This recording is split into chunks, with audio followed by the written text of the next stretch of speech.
네, 안녕하십니까. 우리 기술로 만든 최초의 전투기 Q-21 3호기가 초음속 비행을 마친 지 약 한 달 여일이 지났는데요. 최근 KF-21의 복자형 CJ 4호기 역시 최초 비행에 성공했다는 반가운 소식이 전해졌습니다. 해외에서는 초음속 비행에 성공한 지 얼마나 지났다고 다음 프로젝트 성과가 나올 수 있는지에 대해 믿을 수 없다는 반응을 보였는데요. 점차 개발 속도를 높여가고 있는 KF-X 프로젝트를 바라보면 대한민국 국민으로서 자랑스러움을 느낍니다. 하지만 순수 국내 기술로 개발되는 KF-X 프로젝트의 유일한 오점인 인도네시아의 주한 대사가 CNN에서 한 인터뷰 내용이 알려지면서 사람들을 분노케 하고 있는데요.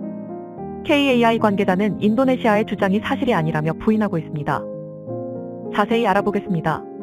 활주로에 들어선 3호기와는 전혀 다른 모양의 Q-21. 잠시 후 거대한 엔진음이 들리며 전속력으로 활주로를 달리는데요. 몇 초가 지나지 않아 창공을 향해 힘껏 날아올랐고 시선을 따라 도착한 꼬리 날개에는 Q-21 4호기를 상징하는 노란 줄무늬가 선명하게 대한민국 하늘을 수놓았습니다. 이날 방위사업청은 KF-21 CJ 4호기가 경남 사천 제3훈련비행단에서 오전 11시 19분 이륙해 34분 동안 최초 비행에 성공했다고 공식 선언했습니다. 이날 진행된 CJ 4호기 첫 비행은 시제기 개발 초기의 비행 안정성 확인 목적의 최초 비행임을 고려해 2명이 탑승할 수 있는 복자기임에도 불구하고 조종사 1명만 탑승하여 비행했다고 합니다. 복자기인 4호 시제기가 성공적으로 대한민국의 창공을 가로지른 후 사람들은 단자기였던 123호기와 복자기인 4호기의 차이가 무엇인지에 대한 화두로 시선을 돌렸는데요. 단자기와 복자기를 따로 만드는 일반적인 이유로는 세 가지의 케이스가 있다고 합니다. 첫 번째 케이스는 투입되는 임무 특성에 맞춰 복자기로 만든 경우인데요. F-15K나 EA-18G 그라울러가 이에 해당하죠. F-15K는 1990년대 도입된 다목적 전폭기로서의 역할을 수행하기 위해 그에 걸맞는 엄청난 폭탄량을 보유하고 있는데요.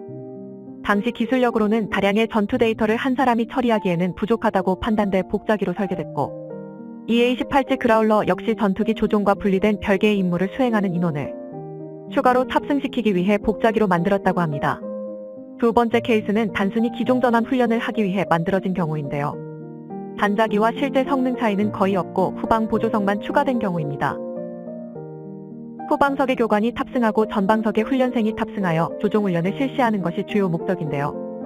실전 상황에서는 단자기처럼 작전에 투입된다고 합니다. 마지막 세 번째 케이스는 기술력 부족으로 어쩔 수 없이 복자기로 만든 경우인데요.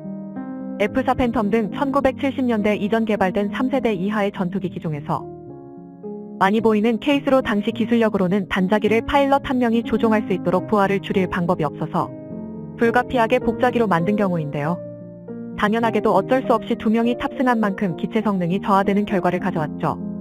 하지만 대한민국의 KF-21 4호기는 앞서 설명한 모든 경우에 포함되지 않는데요. 대한민국의 영공을 책임질 KF-X 프로젝트 연구원들은 과거의 실수를 반복하는 과오를 범하지 않기 위해 KF-21 개발에 앞서 모든 가능성을 열어두었던 것이죠.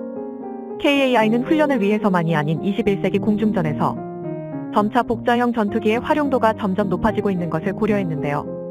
일례로 미 해군은 F-A-18F 슈퍼호넷을 복자형으로 개조한 EA-18E 그라울러 전자전기를 만들었는데, 그라울러는 호넷에 여러가지 전자전 장비를 탑재한 다음 전자전을 수행하는 후방석 조종사를 배치한 전자전 전문기입니다. 공중전 임무에서 적 전투기와의 교전 임무 혹은 지상 포인트의 폭탄을 떨어뜨리는 CAS 임무는 파일럿 혼자서 수행이 가능하지만 전파 분석, 레이더 기만 등 전자전 임무를 혼자서 기체 조종과 동시에 수행하기에는 어렵기 때문에 2명이 탑승하는 전자전 전문 전투기를 만든 것이죠. 또한 군사 전문가들은 근미래엔 복자형 전투기가 필요한 임무들이 더욱 많이 생길 것이라 예측했는데요. 현재 연구가 진행 중인 무인 윙맨 즉 유인 전투기를 보조해서 같이 사올 무인 전투기와 2인승 전투기의 조합이 매우 이상적이기 때문입니다. 미국이나 서방에서 성능과 탑재 무기의 제약을 덕지덕지 붙여 비싸게 수입해오는 무기와 다르게 아무런 제약이 없는 순수 국산 기술로 전투기를 만들었으니 가능한 모든 방향으로 써먹어보자는 것이었죠. KF-X 프로젝트를 진행하면서 전자전기 개량 가능성, 공대함 성능, 함재기 개량 가능성, 캐터펄트 호환성, 단거리 이륙 능력 등 군사 관계자들의 수많은 질문들에 대해 그간 KAI가 내놓은 대답은 전부 YES였습니다. KF-21을 활용한 수많은 파생형에 대한 예상 질문들 중에서 KAI가 NO라고 대답한 것은 하나도 없었습니다. 활용될 수 있는 모든 가능성을 열어두고 개발했다는 증거죠. 그리고 KAI는 사람들이 원하는 KF-21 복자기의 성능, 그 이상의 미래까지 내다보았습니다. 한 명은 전투기를 조종하고 다른 한 명은 3에서 4대의 무인 전투기 KUSLW를 거느리고 편대를 꾸려 작전을 수행하는 KF-21 복자기를 활용한 유무인 복합편대 시스템이죠. 지금 이미 전 세계의 항공업계는 만성적인 파일럿 부족에 시달리고 있는데요. 인구가 줄어들고 있는 한국의 경우에도 이는 피할 수 없는 문제로 꼽히고 있습니다. KAI는 미리 이런 문제가까지 염두에 두고 있었던 것이죠. 유무인 복합편대 시스템의 가장 큰 목적은 한정된 국방 자원의 효율을 높이는 것으로 충원 가능한 병력이 점점 줄어드는 만큼 한 명의 병사의 최대한의 전투력을 부여하기 위해 개발이 시작되었습니다. 일단은 본래 목적과 같이 2명의 파일럿이 한 번의 비행으로 기존의 4에서 5배에 달하는 작전 능력을 보유하게 되어 작전 효율성이 크게 올라가게 됩니다. 이는 한국의 전투기가 맞서 싸울 상대가 주로 누가 될지를 떠올려보면 어마어마하게 큰 장점이라고 할 수 있습니다. 무인기의 경우 조종석과 긴급 사출 장치, 생명 유지 장치 등 파일럿을 고려한 장비들을 일체 탑재할 필요가 없고 덕분에 완전히 무장량과 기동성 스텔스 성능에 집중할 수 있게 되죠. 한편 무인기들을 조종하게 되는 복자기 파일럿의 부담이 크게 줄어드는 장점도 있는데요. 임무 수행에 필요한 무장의 양과 종류를 편대 무인기에 분배할 수 있고 역시 그만큼 파일럿 방어와 스텔스 성능을 더욱 강화할 수가 있습니다. 이를 통해서 KF-21은 제한적인 스텔스로 이내 4.5세대기로 분류되는 지금보다 훨씬 더 발전할 것으로 보이는데요.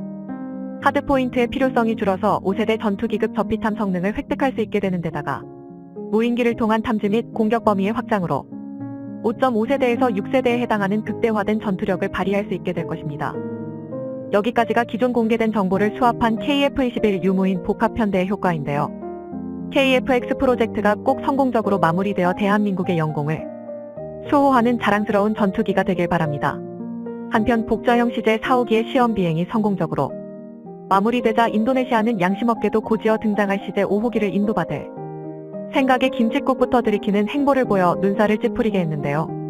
이날 CNN에서 진행한 간디 술리스티안토 주한 인도네시아 대사와의 인터뷰에 따르면 인도네시아 정부가 KF-21 전투기 시험 비행과 타당성 테스트를 위해 조종사 2명을 한국에 파견했으며 한국인 조종사와 함께 시험 비행 결과를 연구하고 논의할 예정이라고 설명했습니다.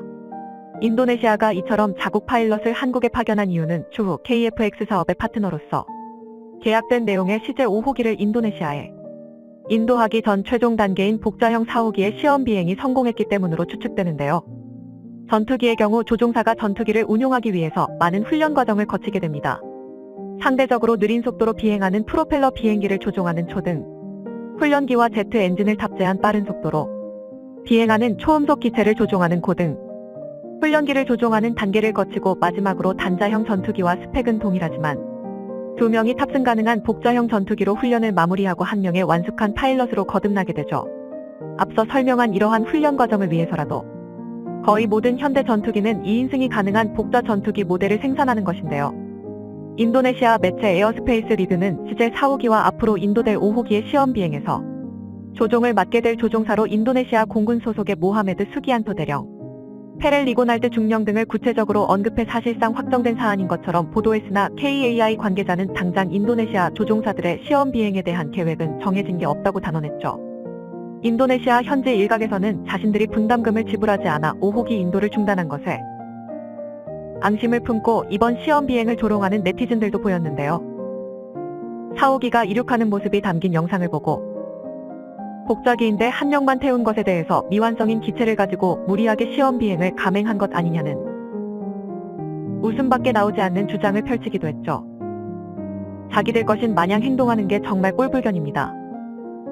인도네시아는 KF-X 사업 파트너로 참여하면서 지불하겠다며 계약한 개발 비용의 20% 하나 약 1조 7천여억 원을 장기적으로 체납해 논란을 일으키고 있으며 러시아의 SU-57, 프랑스의 라팔, F-15EX 등 다른 나라의 무기를 사겠다는 등 껍데기밖에 없는 목업을 보여주며 본인들도 5세대 전투기를 만들 수 있다는 등 정말 박쥐 같은 외교 태도를 한국에 보이며 간을 보고 있는데요.